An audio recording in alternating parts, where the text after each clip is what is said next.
Geni ini artinya juga pagelaran wayang kulit akan siap segera dimulai. Dan tentunya dengan tadi hadir yang ada di sini, kita persilahkan Bapak Muhammad Rashid Ridha untuk secara simbolis memberikan tokoh Wisanggeni kepada Ki Yusuf Ansor Ganendra. Boleh berikan aplaus yang lebih meriah Bapak Ibu, sekaligus pagelaran wayang kulit dengan lakon Lahire Wisanggeni bersama Dalang Ki Yusuf Ansor Ganendra akan dimulai. Terima kasih kami ucapkan. Kami boleh mempersilakan jajaran direksi bisa kembali ke tempat.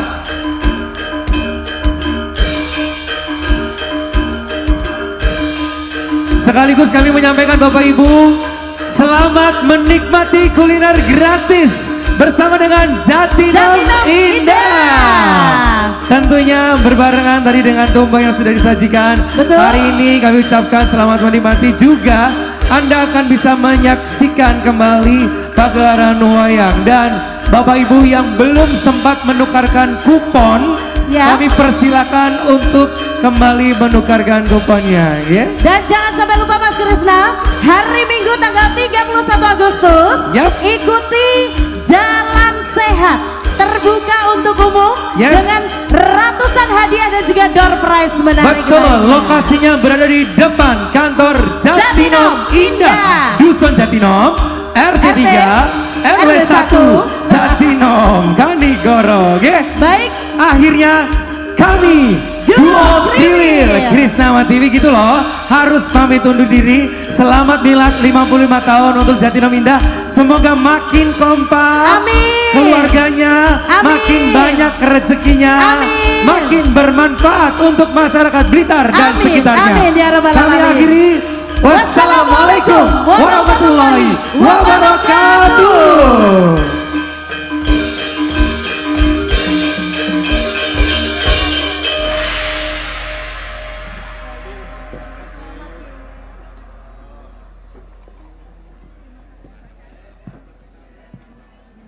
Wintan selamat.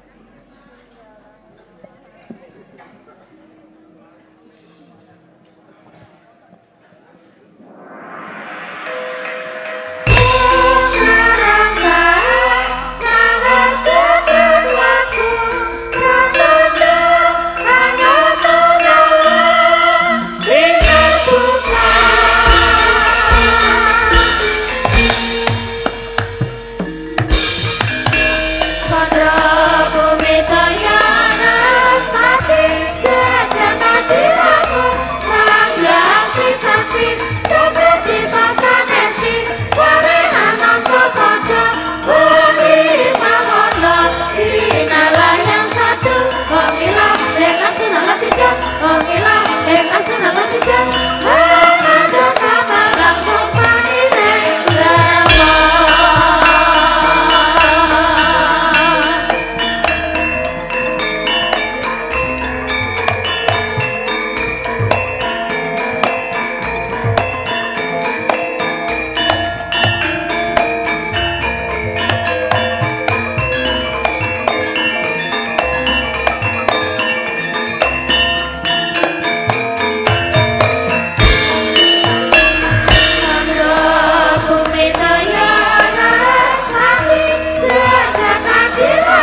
mring sanganan ingkang mring kanan sing kasih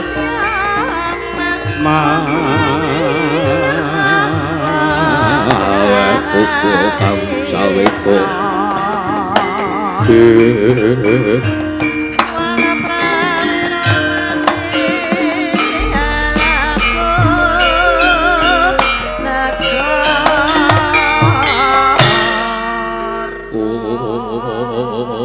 Wilaheng Om Wilaheng awi kena mastu purnama sidhem Om awi kena mastu purnama sidhem silat mring jewang jagat karana sirang tondo kawisisaning bisana sono sinamung lan ning mlebu istumaksih lestantun lampahing Buddha jinandra tutur katela tetula-tulan mare alat teng marabda wini suda ngupama prameng niskara karanta dya tunjing jaman purwa mangya tekabusana aning gumita tangrungging pralambang matumpa-tumpa marma panggunggung sang ruwaning kota sing gebyar dumadining wayang purwa purwakaning kandha inarik runtuting basa dumeng muna ngemusu rasa yen linaras sansaya karaos mulat sari hangrasa wani wuruhing diri rasa rumangsang rumangsani pindhane kadya janma ingkang angelo kaca jarwe wis rinakup caing carita lebecik wis kagelar ing madaning pakliran yaiku jatra mrisani pagelaran inggit Purwa Surya Candra ndaru miwang kartika wis kinurba kodrating kawasa sahari kang raptri angidri bawana para tegeng sina gilur gumandi temadate wetanganing dina sasi warsi windu kang sarta abad tulang tanggar temanggar isi rambun toya japating krembya dada padang utu alang katuga brununum yang brondo dada branantan wicalan padang tarangan senari sanggang rendang dengan sumber bawani jagat mungging jagat wetan mungging kalengan bukir abang merengaka lamun kaek sayah andilat-andilato bumi saya dangu semurup sang Hyang Arka katon semeblak kanan keneng abang esmu jenar kapur bawan senari sang Hyang Basanta tanem tungaton ijo royo-royo hamanggu gunung inggeng biru maya-maya bocah ing gunung kinemulan gendaru kasiluring para bancana lenggah lenggut nganti kaya gunung Mangkutha Mega tan wetawis dangu soleng kawula tasih tenel warsa angupaya boga garap tegal sawahe angur slur datan pedote sinambi sendonan sesinenan mikul garul gune Anggreng raja kayane sawanana pirembagan Samurwangi Sanggang Karkasa dangu sing wis katon melok sinaring jagat duning ing kebrapapan lor kidul wetan kulon sinaring jagat kang samya rebut yada rebut tejo rebut kekuwung parandene dede kekuwung ing jagat ananging ora kaya kemapan wonten madaning kayuwangan yen kayuwangan Suralaya yen kayuwangan Jenggring Saloka yen kayuwangan Paku Jamur katali warna papan palengganipun sangya para Jawata dewa-dewa Tridasa Watanawa dada papan palengganing para yang-yang para dewa para dewi Hapsara yang Hapsari Widodara yang Widodari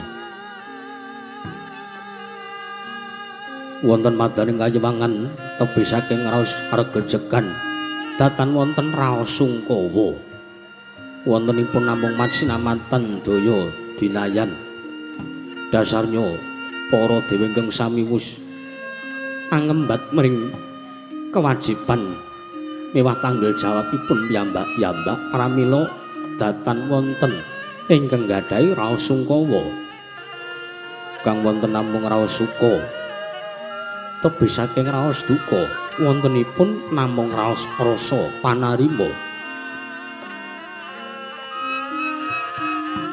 parandene ing mangke wis tegambar blabar yayah samudra tanpa tepi sinten ingkang sami seba oh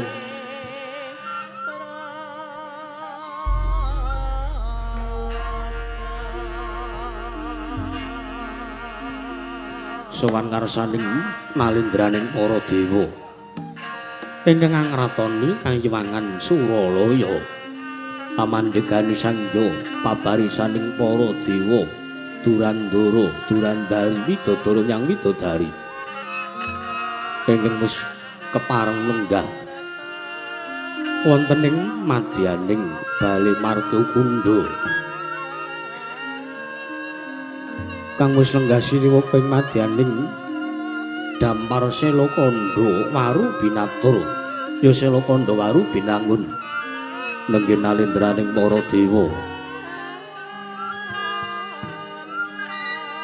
usana papan pernahe dhewe-dhewe lamun kethek arane Praguta Pragusa buta arane Praceka lamun pandhita peparap nalindra wenang ajejuluk dewa arane Wisik nenggih Sang Hyang Manikmaya ya Sang Hyang Jagat Girinata ya Sang Hyang Jagat Pratingkah